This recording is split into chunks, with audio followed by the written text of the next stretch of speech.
기도 한번 드리죠. 하나님 고맙습니다. 오늘도 거룩한 성일에 사랑하는 주의 백성들이 하나님 앞에 나와 예배하게 하심을 감사합니다. 또 저희들의 예배를 기뻐 받으심을 감사합니다. 그리고 응답으로 또 귀한 말씀 주셔서 감사합니다. 이 시간 주신 말씀을 함께 나누려 합니다. 대언하는 어린 종의 입술을 주관하여 주셔서 잘 전하게 하시고 또 듣는 이들이 귀가 열리고 마음들이 열려지게 하여 주시옵소서. 종은 연약합니다. 그러나 주님은 강하십니다. 크십니다. 말씀은 분명한 진리십니다. 성령께서 그 진리의 말씀이 바르게 증거되도록 역사하여 주셔서 듣는 자나 전하는 자 모두가 한 가지로 함께 은혜 나누는 귀한 시간 되게 하여 주시옵소서. 예수님 이름으로 기도하옵나이다. 아멘. 설교 제목이 좀 그렇죠. 좀 생뚱맞기도 합니다. 고슴도치 가족 이야기, 무슨 얘기인가 한번 들어보시겠습니까? 고슴도치 가족들이 있습니다. 수십 마리의 가족들이 한데 어우러서 잘 살고 있었는데요. 어느 추운 겨울 밤이었습니다. 너무너무 추운 나머지 고슴도치들은 자신들의 체온을 함께 나누려고 모여들기 시작했습니다. 그러나 그들은 곧 흩어지지 않으면 안 되었습니다. 왜냐하면 그들의 가시가 서로를 찌르기 시작했기 때문입니다. 견딜 수 없는 아픔 때문에 그들은 다시 흩어져야만 했고요. 그리고 또 그들은 또다시 그 혹독한 추위에 떨기 시작했습니다. 그래서 견디기 어려운 추위에 그들은 다시 모이기 시작했고, 그리고 서로를 품었습니다. 그러나 여전히 가시는 저들을 찔렀습니다. 그래서 저들은 또 흩어졌습니다. 흩어져서 추위에 떨다가 또다시 가시에 찔리고 꽁꽁 얼어붙고 피투성이가 되며, 그렇게 하여 그들은 그 겨울 밤을 지새웠다라는 이야기입니다. 오늘날 우리들의 공동체의 모습이 이와 같다라고 생각합니다. 홀로 살 수 없는 까닭에 모여서 함께 삽니다. 또 그러나 다시 흩어지지 않으면 안 됩니다. 왜? 서로가 서로를 무지하게 찔렀기 때문입니다. 그러나 찔림의 아픔 때문에 흩어지긴 했지만 다시 모일 수밖에 없는 운명입니다.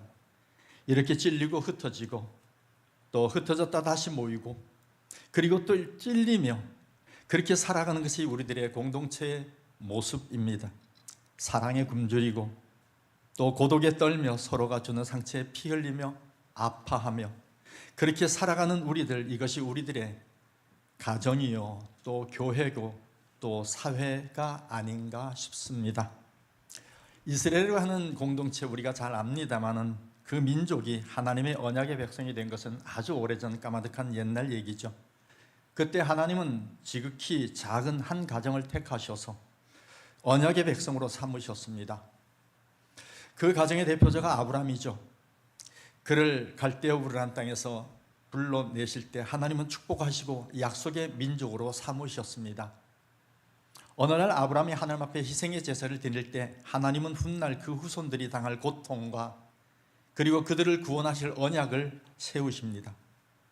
그리고 오랜 세월 후에 그분의 계획 안에서 그 후손들은 애굽으로 내려갔고 또 그곳에서 무려 430여 년 동안 종살이를 하면서 크고 강한 민족으로 번성하게 되었습니다. 훗날 그들이 그 노예 생활의 혹독한 고통 속에서 힘들어하며 신음할 때 하나님께서 그들의 그 고통 소리를 들으셨고요. 그리고 아브라함에게 약속하신 그 언약을 기억하게 되었습니다. 그래서 그들을 애굽에서 해방시키십니다. 하나님은 이를 위해서 한 지도자를 준비하셨는데 그가 모세입니다. 애굽의 왕실에서 40년 동안 배우고 익히고 또 광야, 미디안 광야에서 양떼를 치면서 지극히 겸손한 가운데 준비하게 하셨던 그를 민족 해방의 지도자로 이제 애굽 왕 바로 앞에 서게 하였습니다. 이스라엘 민족을 보내지 않으려 하는 바로 왕과 민족 해방의 사명을 감당하려는 모세와의 그 갈등 사이에서 하나님은 10가지 재앙을 통해서 모세의 손을 들어주셨습니다.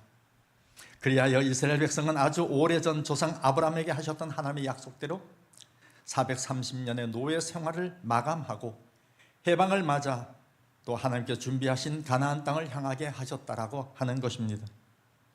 애굽을 떠난 그들은 3개월 만에 시내산 아래에 이르렀습니다.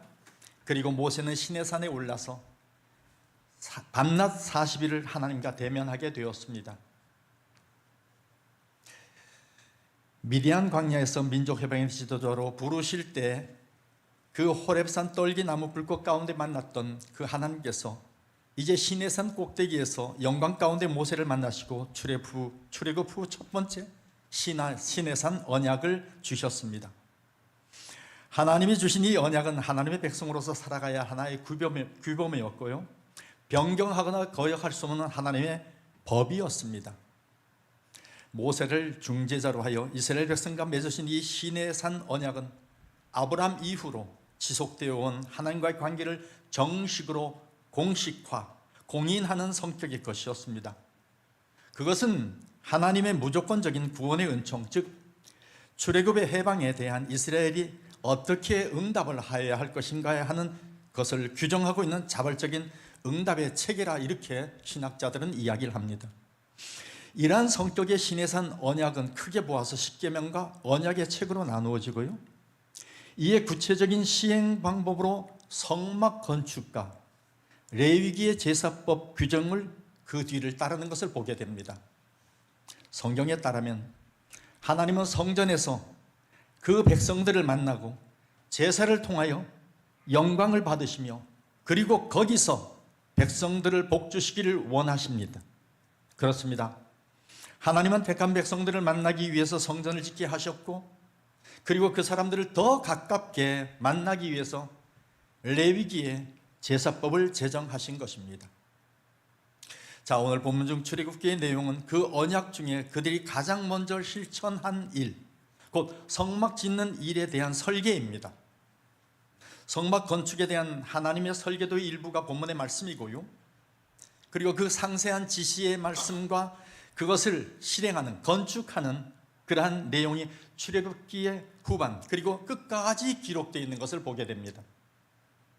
그만큼 성막은 하나님과 또 그 백성과 하나님께 굉장히 중요한 일이었던 것입니다. 그 성막을 지은 후 제사의식뿐만 아니라 우리가 잘 아는 바대로 그 성막 중심적인 광야의 삶이 드디어 시작된 것입니다. 무슨 얘기입니까? 40년 동안 그들은 어디를 가든지 성막이 먼저 자리를 잡게 하였습니다. 그리고 그 성막을 중심으로 그들의 장막을 동서남북 지파별로 자리하게 하였습니다. 그리고 성막 위에는 항상 하나님의 영광으로 충만하였죠. 그리고 그 영광은 불과 구름 기둥으로 나타났습니다. 그리고 성막 위에 그 영광이 움직이기 시작하면, 자리를 이동하기 시작하면 성막을 걷고 옮겼고 모든 백성들의 장막도 걷고 그 뒤를 따르게 하였습니다. 이 모든 것이 성막 중심, 하나님의 중심의 삶을 의미하는 것이라 우리는 배웠습니다. 그리고 성경은 그것을 이야기하고 있는 것입니다. 이와 같은 성경 중심의 삶, 그것은 이스라엘 백성들이 가나안 땅에 정착해서도 그러하였고 오늘까지도 택한 우리들의 삶이 되었다는 사실을 부인할 수가 없습니다. 성전이 이같이 소중했기 때문에 다윗은 성전 건축을 소원했고 솔로몬이 성전을 완성했을 때 그렇게 기뻐했습니다. 다윗, 그의 소원 중에 하나님의 성전을 지어드리는 것만큼 더 소중한 소원이 어디 있었겠습니까? 그리고 솔로몬, 그의 생애 중에 성전 봉헌 때와 같이 행복하고 또 즐거웠을 때가 또 어디 있었겠습니까? 하나님의 거룩한 성전으로 인하여 그들은 웃었고 혹은 울었고 그리고 행복해 했다는 것입니다. 이스라엘 역사 중에 때로 옳지 않은 왕이 등극하여서 나라가 어지럽고 백성들이 타락하여 하나님을 멀리할 때는 반드시 성전 회파로서 그 실상을 드러냈습니다. 그리고 민족의 부흥은 곧 성전의 회복으로 나타났던 것을 보게 됩니다. 열왕기상 18장의 말씀을 잘 압니다. 갈멜산 이야기죠.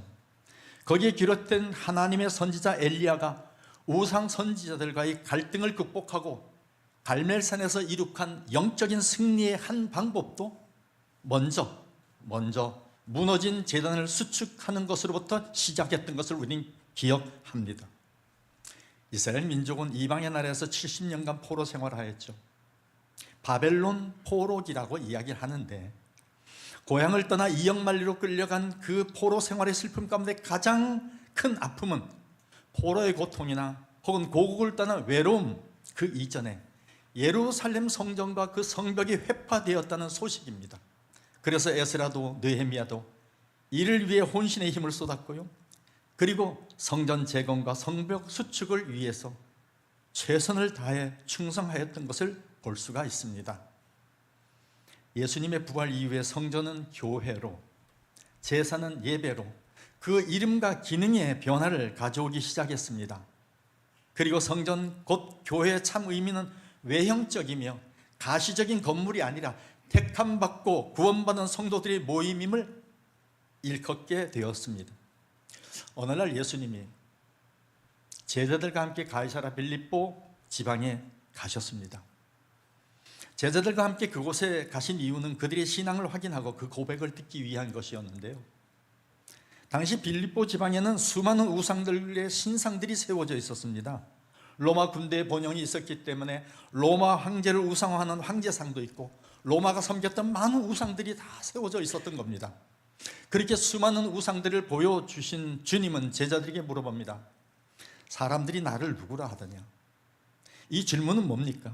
너희를 포함하여 이 세상 사람들이 혹시 나를 이 많은 우상들 중에 하나라고 생각하지 않더냐라는 의미를 갖고 있는 겁니다.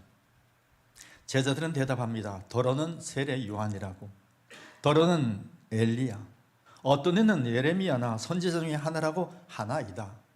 예수님은 다시 묻습니다. 그러면 너희들은 나를 누구라 하느냐? 베드로가 대답하죠. 주는 그리스도시요 하나님의 아들이시니이다. 예수님께서 무척 기뻐하시고 칭찬하셨습니다. 그리고 이렇게 말씀하시죠.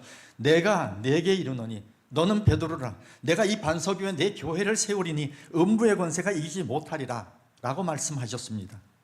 이 말씀은 반석이란 뜻의 베드로 위에 교회를 세우신다는 것이 아니라 로마 카톨릭이 베드로 묘라고 생각하는 그 위에 바티칸을 세웠다 그러죠. 그게 아니고 주는 그리스도시요 살아계신 하나님의 아들이시니라고 고백하는 베드로의 신앙 고백 위에 당신의 교회를 세우셔야 한다는 뜻입니다. 이런 신앙 고백은 거듭난 자들만이 할 수 있는 것 아닙니까?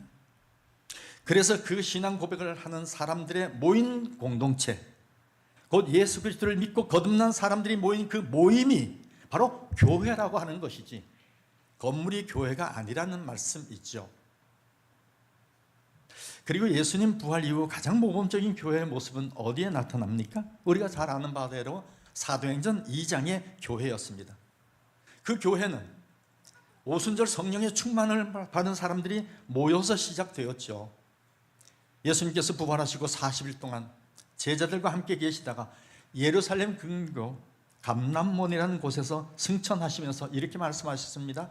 예루살렘을 떠나지 말고 내게서 들은 바 아버지 약속하신 것을 기다리라. 몇 날이 못 되어 성령으로 세례를 받으리라 라고 하셨습니다. 제자들을 포함한 120명의 신실한 사람들이 다락방에 모여 마음을 같이하며 오로지 기도에 힘쓸 때 오순절 날이 이르러서 과연 약속하신 성령이 임하셨습니다. 그들은 성령의 권능을 입고 복음을 전했습니다. 그리고 모이기에 힘썼습니다. 3,000명, 5,000명, 그리고 수많은 무리들이 그 십자가의 도를 따르고 모이기 시작했습니다. 그때 시작된 교회의 모습을 사도행전 2장 42절 이하에서 이렇게 기록했습니다. 그들이 사도의 가르침을 받아 서로 교제하고 떡을 떼며 오로지 기도에 힘썼으며 사람마다 다 두려워하는 가운데 사도들로 말미암아 기사와 표적이 많이 나타나고 믿는 사람이 다 함께 있어 모든 물건을 서로 통용하며 마음을 같이하며 성전에 모이기를 힘쓰고 집에서 떡을 떼며 기쁨과 순전한 마음으로 음식을 먹고 하나님을 찬미하며 또 온 백성에게 칭송을 받으니 주께서 구원받은 사람을 날마다 더하게 하시니라 하였습니다. 이렇게 가장 모범적인 교회의 모습을 보여주는 이 교회를 상기하며 오늘날도 건강한 교회의 표본으로 삼고 있습니다. 그러나 아무리 사도행전의 교회가 모범적이며 아름다운 교회라 하더라도, 공동체라 하더라도 그 교회는 이 지상에 세워진 교회입니다. 그리고 이 지상의 교회는 불완전합니다. 아직도 온전하지 못한 사람들이 모이다 보니까 불미스러운 일들도 나타나게 마련입니다. 예루살렘 교회 공동체의 아픔의 일례를 보면은 사도행전 6장 1절부터 시작되는데요. 그때 제자가 더 많아졌는데 헬라파 유대인들이 자기의 과부들이 매일 구제에 빠짐으로 히브리파 사람을 원망하니라고 하였습니다. 사람이 많고 그러다 보니까 별별 사람들이 다 모이지 않습니까? 그러니 갈등이 생기기 시작합니다. 이를테면 이해를 돕기 위해서 말씀을 드리자면 이런 겁니다. 식당에서 무료 급식을 하는데 그 담당이 히브리파 사람입니다. 밥을 뜨며 국을 푸다가 보니까 자기 히브리파 사람이거든요. 밥 한 주걱을 덮어주고 국그릇 밑에 휘저어서 고기 떠올려 듬뿍 떠서 주는 겁니다. 반면에 헬라파 과부의 밥그릇이 들어오니까 멀국만 퍼주는 거죠. 그걸 눈치 못 채는 사람이 있나요? 그러니 헬라파 사람들의 불만이 이만저만이 아니었다는 것입니다. 물론 그 뒤에 보면은 사도들이 서둘러서 그것을 수습하였습니다만은 모범적인 교회라 할지라도 문제점은 반드시 있더라는 이야기입니다.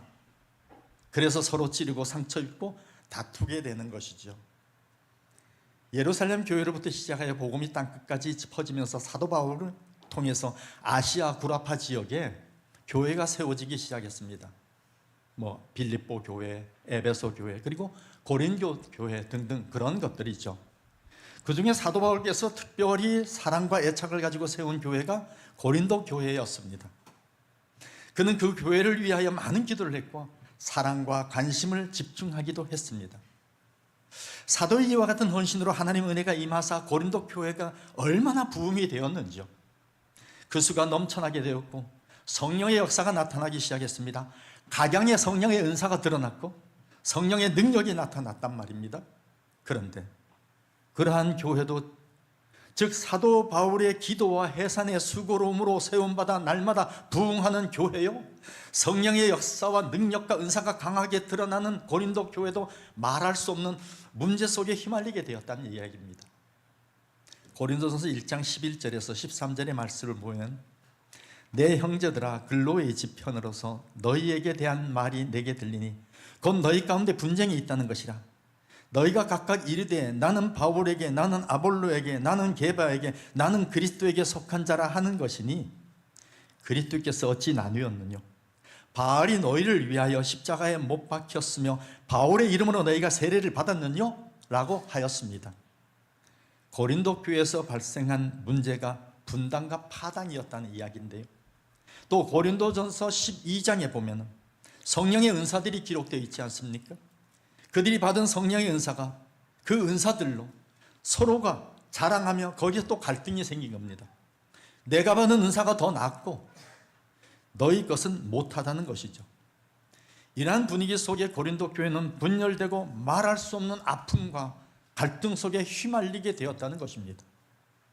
그래서 이 소식을 들은 바울께서 서신을 통해서 형제들아 내가 우리 주 예수 그리스도 이름으로 너희를 권하노니 모두가 같은 말을 하고 너희 가운데 분쟁이 없이 같은 마음과 같은 뜻으로 온전히 합하여라 라고 간절히 권면하였고요. 이어서 그리스도를 머리로 하고 그 몸된 교회와 성도들을 우리 몸으로 비유하면서 몸 가운데 분쟁이 없고 오직 여러 지체가 서로 같이 돌아보게 하셨느니라 라고 말하며 교회 공동체는 결코 나눌 수도 없고 나뉘어도 아니 되는 한 지체라고 말씀하고 있는 겁니다. 또 말하죠. 더 약하게 보이는 몸의 지체가 도리어 요긴하고 우리가 몸에 덜 귀히 여기는 그것들을 더 귀한 것으로 입혀주며 우리의 아름답지 못한 지체는 더 아름다운 것을 얻음으로 그래서 한 지체의 고통이 온몸의 고통이 되고 또 한 지체의 영광이 모든 기쁨과 즐거움이 된다라고 말씀하는 겁니다. 우리 몸을 한번 보세요. 자신의 몸을 여러 가지 각기 다른 기능과 구조를 지닌 지체들로 구성되어 있지 않습니까? 각기 다른 기관들이 한 몸을 유지하기 위해서 서로 연결하고 연합하여 유기적으로 협력함으로 말미암아 온몸의 영광을 위해 세워져 있는 것입니다. 분열되고 다투는 고린도 교회를 향한 아주 적절한 표현이었다고 여겨지죠. 오늘 봉독한 출애굽기 본문은 성막을 짓는 재료들이 연합함을 이야기하고 있는 것입니다.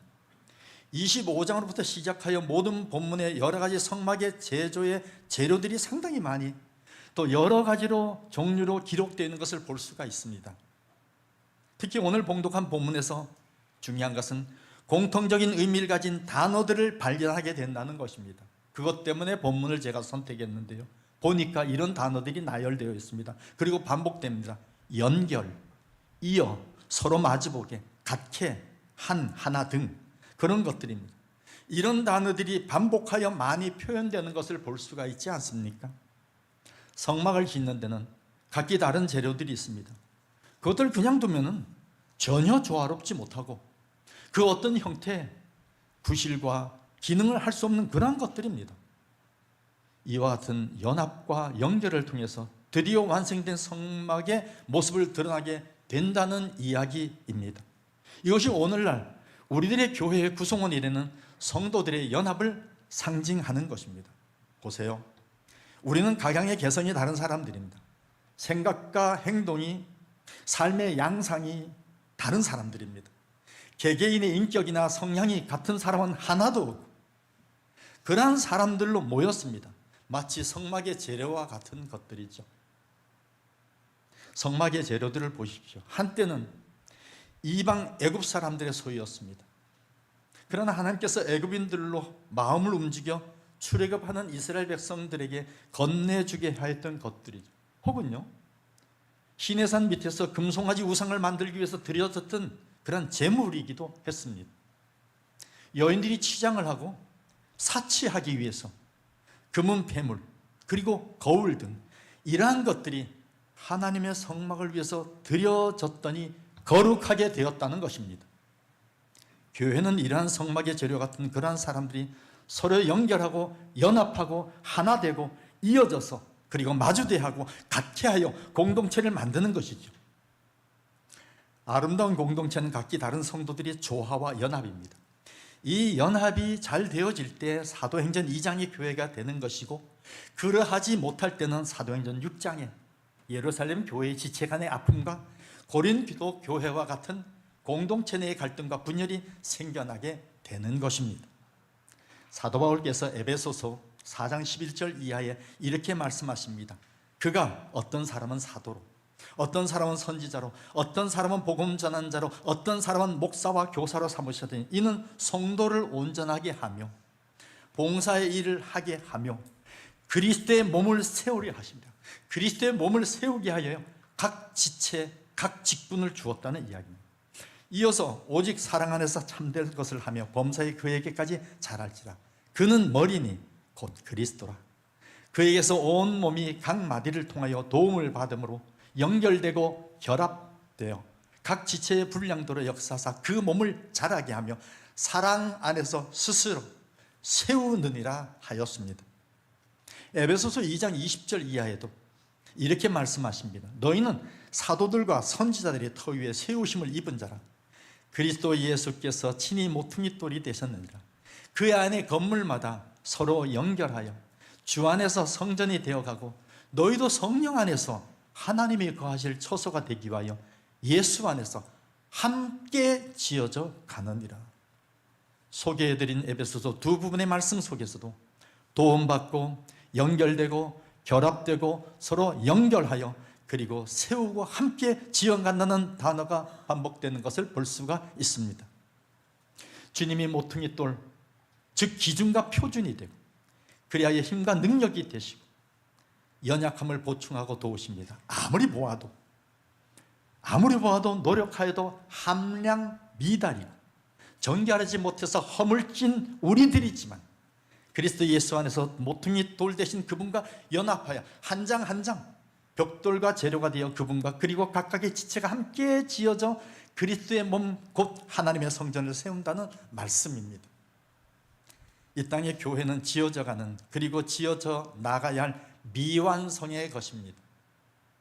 그래서 실패도 있고요, 좌절도 있고요, 연약하기 짝이 없고요, 각자가 지닌 개성과 특성이 자칫 가시가 되어 서로 찔러 아프게 할 때도 있습니다. 혹은 부족하여서 다른 지체들에게 부담을 가중시키기도 하고, 혹은 너무 넘쳐서 도리어 덕을 세우지 못할 경우도 있는 것입니다. 그래서 불그러지고 상처 입고 아파하고 혹은 떠나고, 그러나 진림과 허물로 인하여 어떤 고통과 아픔이 수반된다 할지라도 하나님의 교회는 지어져 가야 하고 그리스도와 연합하며 지체들과 함께 세워져가는 하나님의 거룩한 전이 되어야만 합니다.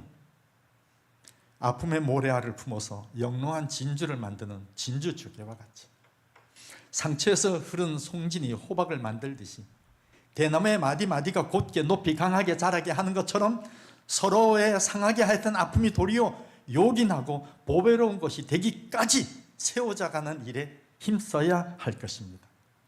물어보겠습니다. 여러분의 공동체를 위하여 무엇을 어떻게 하실 것인가요? 나를 찌르는 가시를 향하여, 내게 지어지는 무거운 사명을 향하여 무엇을 어떻게 하실 것인가요? 말씀을 마치려고 합니다. 고슴도치 가족은 여전히 추위와 아픔 사이를 오고 가며 밤을 지실 것입니다. 그들은 아픈 상처가 아물기를 기다렸다가 다시 서로 품을 것입니다. 피가 나면 또 흩어지겠죠. 그러나 그들은 가족이기에 영원히 떠날 수 없습니다. 그들은 상대의 가시조차도 정겨운 나의 지체의 한 부분이 되기까지 피 흘림을 계속할 것입니다. 우리 가정의 가족과 교회 공동체를 다시 한번 깊이 생각하는 시간 되기를 원합니다. 그리고 아직 완성되지 아니한 부족한 공동체를 인정하며 나의 그리고 지체의 미완의 모습을 수용하며 함께 지어져가는 일에 힘쓰는 우리 모두가 되었으면 참 좋겠습니다. 이 일에 하나님의 성령께서 깊이 개입하셔 역사하시기를 축원합니다. 시편 기자는 133편에서 이렇게 노래하지요. 보라, 형제가 연합하여 동거함이 어찌 그리 선하고 아름다운고. 아멘. 기도하겠습니다. 하나님, 이 영문교회는 예수님의 피로 값지고 세우신 하나님의 성전입니다. 그리고 지난 37년 동안 목사님을 통하여 성도들의 헌신을 통해서 여기까지 이르렀습니다. 그러나 아직은 지어져 가야 할 교회입니다. 부디 주님 나라 임하실 때까지 든든히 세워져 가게 하여 주시옵소서. 이를 위해 우리의 헌신과 희생과 수고로 연합하게 하여 주시옵소서. 어떤 어려움도 아픔도 있을 것입니다. 그러나 함께하며 극복하게 하여 주셔서 그래야 이곳에 하나님의 영광을 보게 하여 주시옵소서. 예수님 이름으로 기도합나이다. 아멘.